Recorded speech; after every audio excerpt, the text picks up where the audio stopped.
Aba, Mr. Paulo Avellino palaban dahil isang dating aktor na nalink sa kanyang present girlfriend na si Kim Chiu ay umaaligid, no? Ano nga ba ang kanyang rason kung bakit pilit na umaaligid at pilit na nagpapapansin ng aktor na ito para kay Kim. So yun ang ating pag-uusapan maya-maya lang. But before that, if you haven't subscribed yet to my YouTube channel, please don't forget to like, share, and subscribe at i-hit mo na rin ang notification bell for more showbiz updates. Bago tayo of course magpatuloy sa ating updates for today's video, nais ko pong pasalamatan kayo for always watching and trusting this channel. Thank you so much sa inyong laging panonood at palagi ang pagsubaybay sa mga updates po natin.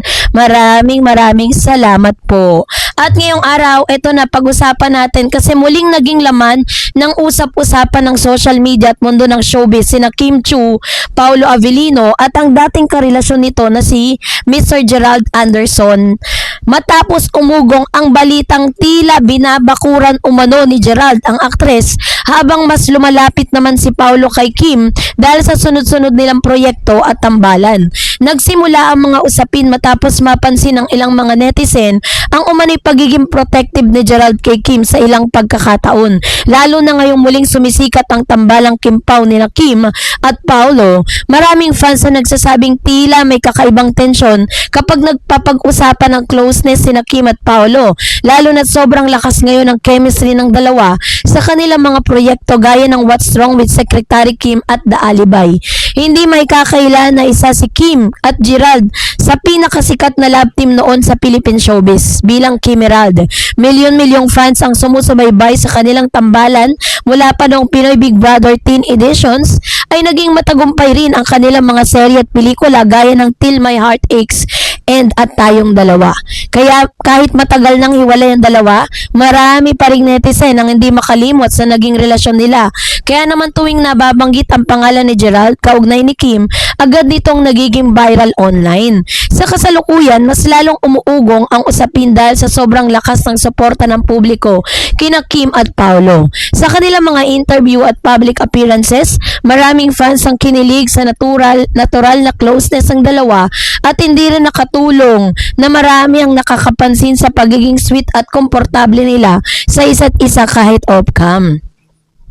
Ayon sa ilang netizen, tila may silent reaction umano sina Gerald habang mas lalong umiinit ang tambalan ni Kim at Paulo. Ang iba ay nagsasabing baka hindi raw komportable ang aktor sa sobrang lapit ngayon ng dating nobya bago sa leading man nito. Ngunit, hanggang ngayon wala namang direktang payag si Gerald tungkol dito. Lumakas pa ang intriga ng may ugnay ang pangalan ni Gerald sa bagong seryeng Blood vs. Duty na siyang pumalit sa time slot ng The Alibay ni Kim at Paulo. Dahil dito ay may ilang fans na gumawa ng sari-sariling interpretasyon at nagsabing tila may kompetisyon sa pagitan ng mga fandom. Sa social media, makikita na hati ang opinyon ng publiko. Ang ilan ay naniniwalang wala namang masama kung magiging protective si Gerald kay Kim dahil minsan silang naging malapit sa isa't isa at para sa kanila, natural lamang na magkaroon pa rin ng concern ng isang tao sa dating naging mahalaga sa kanyang buhay.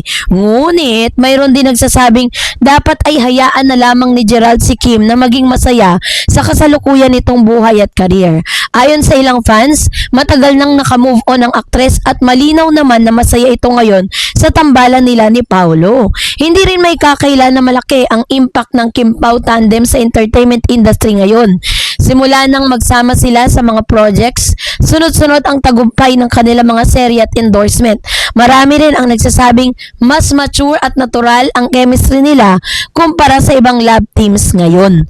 Ayon sa ilang entertainment observers, malaking dahilan kung bakit kinikilig ang publiko kina Kim at Paulo ay dahil pareho silang mahusay umarte at may natural na connection sa harap ng kamera. Bukod dito, marami rin ang umahanga sa pagiging gentleman ni Paulo kay Kim sa kanilang mga guesting at interviews. May mga netizen na nagsasabing tila mas kalmado at secure si Kim ngayon. Samantalang si Gerald naman ay nananatiling isa sa mga respetadong aktor sa industriya. Sa kabila ng mga iniintrigang ikinakabit sa kanya, patuloy pa rin ang kanyang trabaho sa telebisyon at iba pang proyekto. Kilala rin siya sa kanyang pagiging aktibo sa Philippine Coast Guard, auxiliary at sa pagtulong tuwing may kalamidad. Gayunpaman, hindi may iwasan ng ilang fans sa gumawa ng mga haka-haka tungkol sa mga nararamdaman ni Gerald. May ilang mga lumang video at social media posts ang muling inuungkat online kung saan napag-uusapan ang dating relasyon nila ni Kim. Sa Reddit at iba pang online forums, may mga fans na nagsasabing baka protective ex lang si Gerald at wala namang mali siya dito. Ang iba naman ay naniniwalang gawa-gawa lamang ito ng mga fans upang dagdagan ang excitement ng Kim Pao fandom. Sa totoo lang, malaking bahagi kasi ng showbiz culture sa Pilipinas ang pagbuo ng intriga at love triangle issues. Kapag may dalawang artistang sobrang sikat bilang love team, hindi maiiwasan na magkaroon ng mga kwento tungkol sa selosan, kompetisyon o dating relasyon. Para sa ilang observers, maaaring wala namang totoong alitan sa pagitan ni Gerald at Paolo at pareho silang profesional at matagal na sa industriya at kaya malamang ay wala silang personal na problema sa isa't isa. Ngunit dahil sa matinding suporta ng kani-kanilang fans, mabilis pa rin lumalaki ang simpleng usapan online. Marami rin ang pumupuri kay Kim dahil sa paraan niya ng pag-handle ng intriga. Sa halip na magsalita tungkol sa mga issue, mas pinipili ni Kim na mag-focus sa trabaho at magpasalamat sa suporta ng mga fans. Sa isang mensahe niya sa social media tungkol sa The Alibay, sinabi niyang maayos ang lahat at kontrolado ang sitwasyon ng kanilang proyekto. Ayon pa sa ilang fans, ito raw ang dahilan kung bakit mas lalo nilang minamahal si Kim dahil sa kanilang pagiging profesional at positibo. Ayon po sa ilang fans, ito raw ang dahilan kung bakit mas lalo minamahal ni Kim or minamahal si Kim dahil sa kanyang pagiging profesional at positibo kahit maraming intriga sa paligid. So, habang tumatagal, mas lalong lumalakas ang suporta ng publiko kina Kim at Paolo. May successful world tour sila na inabangan ng maraming fans na naging successful, no, na napakalakas. Samantalang marami rin ang nagsasabing panahon na upang tigilan ang pag-uugnay kay Gerald sa mga bagong kabanata ng buhay ni Kim. Di ba nga kung mapapanood po ninyo doon po sa It's Showtime kapag napag-uusapan yung ex talagang todo hindi maganda yung nagiging expression ni Miss Kim Chu, which means na ayaw niya na talagang ma-relate.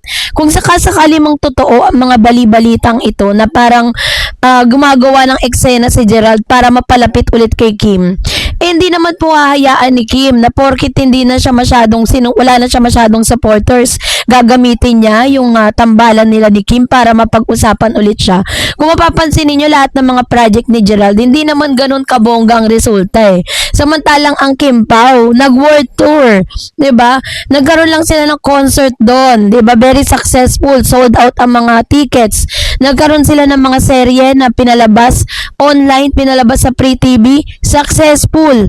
Kasi nga 'di ba, parang si Kim kasi very genuine siya sa kanyang mga fans.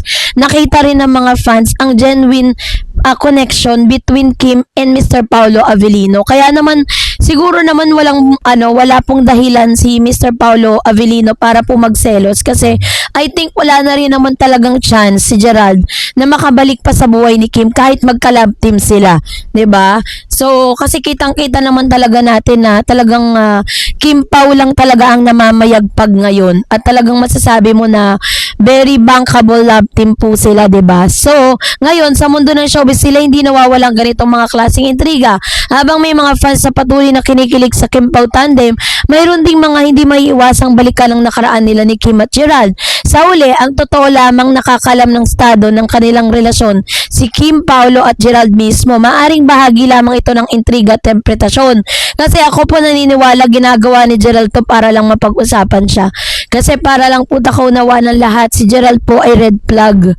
'Di ba sa showbiz, yan ang kanyang tag, yan ang kanyang yan yung tag talaga siya, natatag siya bilang red flag na boyfriend. Dahil wala talagang nagtatagal sa kanya sa pagiging letter C niya. Alam niyo na 'yon. So kaya naman Kim, Team Kim Pao pa rin tayo for the win. So kayo po, anong inyong saloobin para dito mag-comment kayo sa comment section. And that's it for today. For more videos and updates, please don't forget to like and subscribe. And please don't forget to follow my Facebook page, DarEds TV and DarEds channel. God bless everyone!